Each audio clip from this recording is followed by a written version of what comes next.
Debut game ni Kenmark Carreño. Maagang uminit yung outside shots ng Ginebra pero maaga ring naubos. Bakbakang Ginebra kontra Meralco. So first quarter nga mga chong, Jason Brickman ang unang pupuntos pero 10 straight points ang isasagot dyan ng Barangay Ginebra. Maagang nag-init yung kanilang outside shooting sa pangunguna kay RJ Abarrientos at Stephen Holt. Sumasali sa 3-point party etong si Chris Newsome para sa Meralco Bolts. Pero eto na naman ang Barangay Ginebra. Another 3 from Stephen Holt. CJ Cancino sablay ang first attempt. Sisigarduhin niya na yung kanyang second layup. Pero another 3 para sa Barangay Ginebra. This time from Brownlee. And one play naman etong si Cliff Hodge sa ilalim. Dito na bumabawi ng puntos ang Meralco. Pero another 3 na naman sa Ginebra from RJ Abarrientos. Chris Newsome ang nakikipagsagutan para sa Meralco Bolts.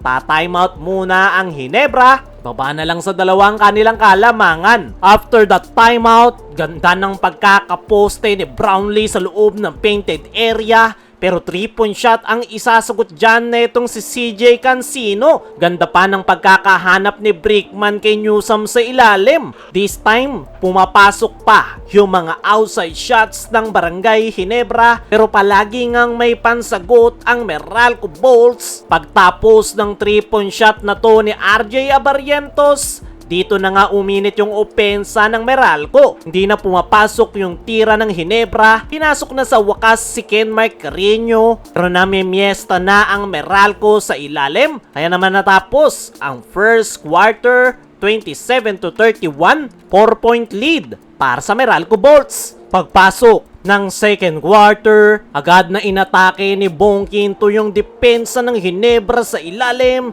Agad naman nasasagot si Justin Brownlee. Pero dito na nga nagsimula yung run ng Meralco. Pumapasok pa rin yung kanilang outside shots. Ganun rin yung kanilang mga perimeter jumper. Kaya naman, napa-timeout si coach team. Biglang lobo sa 11 ang abante ng Meralco. Matapos ang timeout na yan, ganda ng pagkaka-atake ni Bong Quinto to the basket. Babawi si Justin Brownlee sa kabilang dulo. Pero Bong Quinto na naman aatakihin yung depensa ng Ginebra. Nandyan rin itong si Aaron Black sa weak side, sunod-sunod yung turnovers ng Ginebra. Samantalang ang Meralco tuloy-tuloy lang ang opensa. Paisa-isa na lang yung naipupuntos ng kupunan ni coach team. Magbabaon pa ng 4-point shot si CJ Cancino. Lobo na sa 20 ng abante ng Meralco. Under 2-minute mark nang sa wakas pumasok ulit yung 3-point shot ng Ginebra. Pero after nyan, ito na naman ang Meralco Bolts and one play. Para sa kanilang import, aatake si Justin Brownlee. Pero another and one play para sa Meralco from Cliff Hodge.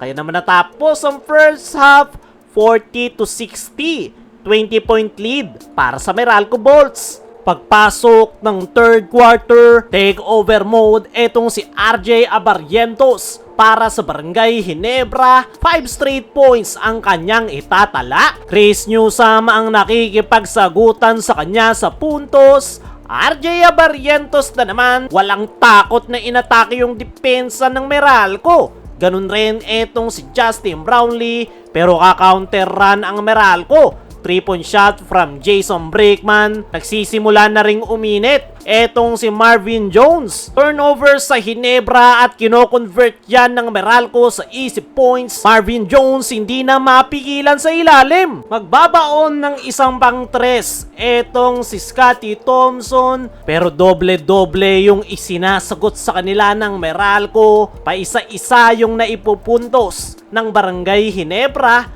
Sa Meralco, inaatake nila yung butas na depensa ng Ginebra. Napakadali ng basketball sa kanila.